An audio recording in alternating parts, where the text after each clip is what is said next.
আসসালামু আলাইকুম, সবাই কেমন আছেন? আলহামদুলিল্লাহ, আল্লাহর রহমতে আমি ভালোই আছি। তো আজ মধ্যবিল ধান রোপণ করা এই বছরের মতো শেষ দিন, মানে আজ হয়ে যাবে। ভেবেছিলাম গতকালকে হয়ে যেত, কিন্তু গতকালকে পাতা শর্ট পড়েছিল, বরফ একটু মানে অসুস্থ হয়েছিল, মানে ওরা একটু ওই যে পাতা তো উঠিয়ে দেয় ওরা, বরফ পড়া মা। তো বরফ একটু অসুস্থ হয়েছিল, এই কারণে পাতা সম্পূর্ণ উঠাইতে পারে নাই, এই কারণে গ্যাপ গেছে। পাতা গতকালকে 12টা থেকে রোপণ করে চলে গিয়েছিলাম, পাতা তো শর্ট পড়েছিল। আর নয়তো যে জমি ছিল সম্পূর্ণ রোপণ করা হয়ে যেত গতকাল। তো দেখুন সেই ওপেনিংয়ের মানে যে ছিল শুরুতে, সে আবার একেবারে শেষ দিনে হাজির।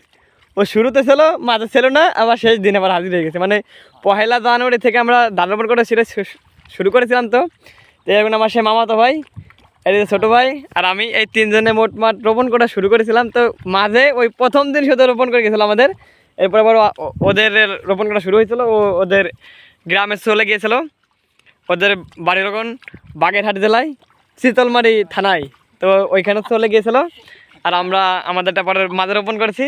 তো ওদের রোপণ করা হয়ে গেছে, ও আসছে, ওদের আমার আবার মামাতো বোন বড়টা আমাদের এইখানে বিয়ে দেওয়া। তো ওইখানে ওদের একটু শরীর একটু অসুস্থ হয়েছিলো, তাই দেখতে এসেছে। এবং মানে মানে প্রথম দিনও আছে, শেষ দিনও আছে। ও মানে শুরুতেই ও, ক্লোজিংও ও। তো আসুন, ওরা অনেক দূরে চলে গেছে, এখন আমিও নেমে পড়ি।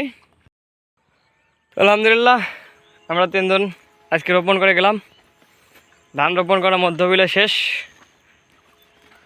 আর কোনো রোপণ করার মতন নাই। রোপণ করা শুধু বাকি আছে ওই যে ভাঙার কাছে যে বাড়িটা, ওইখানে যে পাথর খোলাটা শুধু, ওইটা শুধু বাকি আছে। আর কোথাও ধান রোপণ করা নাই বাদ। তো এবার ধান রোপণ করা শেষ, আর ধান রোপণ করা ভিডিও আল্লাহর মতো এই বছরের মতো শেষ। আর ধান রোপণের ভিডিও আসবে না। এরপরে তাল রস কাটার ভিডিও আসতেছে আগামীতে ইনশাল্লাহ।